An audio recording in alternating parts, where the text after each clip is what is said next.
이란 전쟁 이후 에너지 위기 대응을 위한 4차 석유 제품 최고 가격이 동결됐습니다. 이와는 별개로 호르무즈해협 봉쇄로 에너지 위기는 더 장기화될 것이라는 전망도 나오고 있습니다. 주무부처인 산업통상부의 문신학 차관 모시고 자세한 이야기 들어보겠습니다. 어서 오십시오. 네. 안녕하십니까? 네, 앞서 저희도 소식 전해드렸는데 이제 4차 석유 제품 최고 가격이 이번에도 동결이 됐습니다. 예. 먼저 이번 결정이 내려진 배경부터 좀 설명을 해주시죠. 예, 아시는 바와 같이 3차 최고 가격과 같은 수준으로 동결이 되었습니다. 네. 이 부분은 무엇보다도 민생 안정이라는 차원에서 저희들이 논의 끝에 결정한 사안이긴 합니다. 사실 3차 최고 가격은 그 당시에 저희들의 산식이 2주 전에 가격의 변동률이 국제 가격의 변동분을 반영하는 것을 참고해서 하게 되어 있습니다. 3차 때는 올랐던 트렌드였습니다. 그걸 3차 때는 올리지 않고 네. 동결을 했었는데 반대로 이번 4차 때는 조금 내려가는 게 국제 가격이었습니다. 그런데 3차 때 올리지 않았던 것을 고려하는 거 하나, 두 번째는 국민들의 소비 전략이라고 하는 것까지를 고려해서 이번에는 내려가야 되는 요인을 반영하지 않고 동결하는 수준으로 결정을 하게 되었습니다. 이 석유 제품 최고 가격제가 벌써 이제 2달 가까이 유지가 되고 있지 않습니까? 그러면서 정유사의 손실이 좀 상당할 것으로 그렇게 예상되는데 정부 손실 보상은 어떻게 이루어지고 있는 건가요? 우선 정부 정책에 적극적으로 호응해주는 우리 정유사들이 손실을 보게 해서는 안 된다라고 생각하고 있습니다. 정당한 손실 보상이 이루어지도록 할 것입니다. 저희들이 손실 보전에 대해서는 분기별로 그다음에 원가에 입각해서 정유사들이 각 사가 손실을 산정하고 공인 회계법인을 통해서 제출을 해주면 저희 정부 내에 회계, 법률, 또 석유시장 전문가들로 구성된 최고 가격 산정위원회를 구성해서 거기서 최종적으로 손실 보전액을 결정해서 보전해 줄 수 있도록 조치할 계획입니다. 네, 지금 그리고 한국은행이 오늘 석유 제품 최고 가격제가 이 소비자 물가를 낮추는 효과를 냈다 이렇게 발표를 했습니다. 근데 이제 가격 통제가 이제 시장 왜곡이라든지 재정 부담을 좀 키우고 있다 이런 지적도 나오거든요. 이 부분에 대해서는 어떻게 보십니까? 우선 명확하게 좀 설명을 드려야 될 게 일부 언론에서는 최고 가격제 시행으로 인해서 오히려 석유 제품의 소비가 늘었다라고 이야기를 하는 언론이 있기는 합니다. 네. 그러나 가장 객관적인 자료는 전년 동기 대비 이 최고 가격제 시행을 하는 기간 동안에 휘발유와 경유가 소비량이 어떻게 됐냐라고 하는 것을 보는 게 맞다고 봅니다. 예. 이 휘발유는 그 전년 동기에 비해서 2.5% 정도 소비량이 줄었고요. 네. 경유는 한 8% 정도 소비량이 줄었습니다. 그래서 소비량이 오히려 늘었다라고 하는 것은 잘못된 통계다라는 말씀을 우선 드리는 거고요. 또 하나는 저희들이 최고 가격제를 경제 원론책에 나오는 것처럼 정해놓고 변동하지 않는 게 아니라 국제 가격의 변동 부분을 2주 간격으로 반영할 수 있는 시스템으로 이루어져 있다라는 말씀을 설명을 두 번째로 드리는 거고요. 네. 마지막으로 제가 좀 강조하고 싶은 게 일본이 우리보다 훨씬 더 강하게 가격 보전 정책을 취해서 낮은 석유 가격 제품을 유지하고 있습니다. 반대로 미국은 전혀 그러한 조치를 취하지 않고 있습니다. 그런데 이 기간 동안에 3국을 비교해 보면 휘발유의 경우에 일본이 8%, 미국이 35% 상승했습니다. 네. 우리가 딱 그 절반 정도인 18%가 상승했습니다. 등유 같은 경우는 일본이 10%, 미국이 46% 상승했는데 우리가 딱 그 절반 정도인 25% 정도 상승을 했습니다.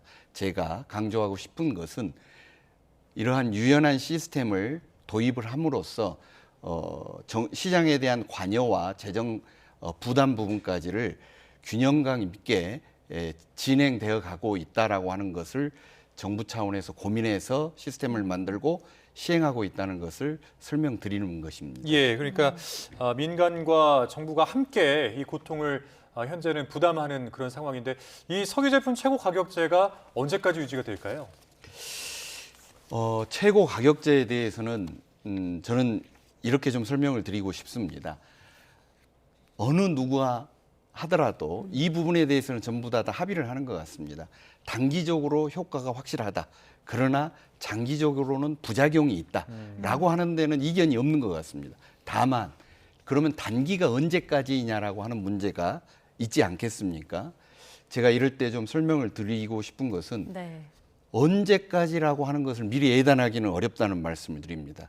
그것은 지금 저희뿐만이 아니라 일본, 태국, 호주, 필리핀 여러 나라들이 이러한 가격 안정화 조치를 취하고 있는데 어떤 나라도 이 안정화 조치를 철회한 나라가 아직 없습니다. 이것만 봐도 지금 현재 철회할 시점은 아니라는 것을 방증한다라고 봐야 되는 거고요. 이것을 언제쯤 철회될 거냐 하는 것은 우선 미국과 이란의 휴전 또는 정전을 어떤 내용으로 어떻게 할 건지, 그다음에 이것에 따라서 호르무즈 해협의 통항이 언제 정상화될 건지 그러한 것들을 종합적으로 판단하고 또 물가 안정과 민생 부분까지를 고려해서 저희 정부에서 결정할 계획입니다. 네. 그 차관님께서는 또 강훈식 비서실장과 함께 원유 확보 위해서 중동에 다녀오셨잖아요. 예. 뭐 많은 나라들이 원유 확보에 나섰는데 우리가 좀 선점할 수 있었던 이유도 궁금하거든요. 뒷이야기가 있을까요? 예, 제가 봐서는 우리가 좀 큰 효과를 보고 성과를 거뒀던 것은 두 가지 때문인 것 같습니다. 제가 생각하기에 첫 번째는 중동의 최대 원유 수요처 중에 하나가 우리나라이기 때문에 그간 몇십 년에 걸쳐서 관계를 가져왔던 것을 유지를 해왔던 게 작용을 했다라고 보고요. 두 번째, 그러한 관계를 적기에 선제적으로 대통령 특사제도를 이용해서 가서 협의를 했다라고 생각을 합니다. 그것 네. 때문이라고 생각을 합니다. 근데 에피소드를 좀 말씀드리면 UAE나 사우디에서도 대통령 특사께 그쪽에서 하는 말이 다른 어떤 나라보다도 한국에 원유를 우선 공급하겠다라고 명확하게 약속을 했다라는 것만 봐도 그 의미가 크다고 하겠고 네. 카자흐스탄 같은 경우는 대통령이 여러 나라가 예방을 왔음에도 불구하고 대통령 예방을 허락한 나라는 우리가 유일했다는 것만 봐도 큰 효과와 그 의미가 있다라고 생각합니다. 예, 뭐 이제 중동 특사로 가셨을 때 성과들을 조금 설명을 해주셨는데 이때 이제 부친상을 당하셨다고 이제 전해 들었습니다. 정말 뭐 여러모로 좀 힘드셨을 것 같다라는 생각이 드는데 뭐 중책도 받고 계셔서 근데 그런 상황에서 이제 그런 이루신 성과에 대해서 설명을 해주신 건데 앞으로 이제 5월, 6월, 7월 이때는 이제 대체 그 원유 확보가 어떻게 되는 건가요? 비축량 확보가 어떻게 되는지 궁금합니다. 예, 국민 여러분께 제가 명확히 좀 강조를 해드려야 할 사안이 이 부분인 것 같습니다.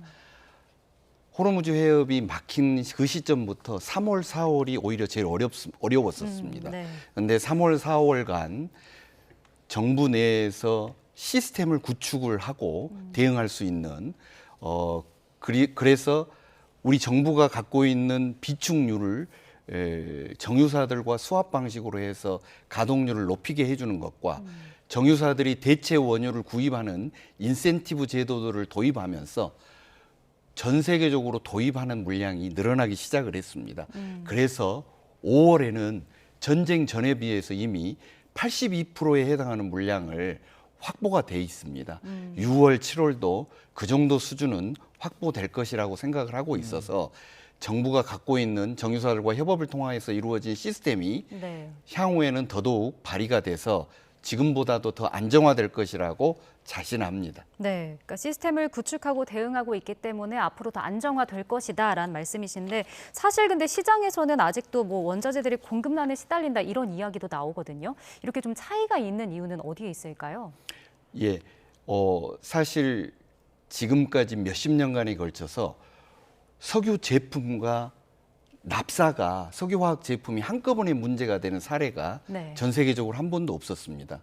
그런데 이번에는 두 개가 다 문제가 되다 보니까 이 공급 라인 중에서 소규모 물량을 가지고 대응하게 되는 품목들, 그리고 예를 들면 주사기나 수액백이나 그런 것이 중요하기는 함에도 불구하고 생산하는 물량이 적습니다. 네. 그래서 위에서부터 공급하는 것과 밑에서부터 수요하는 것에 미스매치가 있었던 부분이 있고요.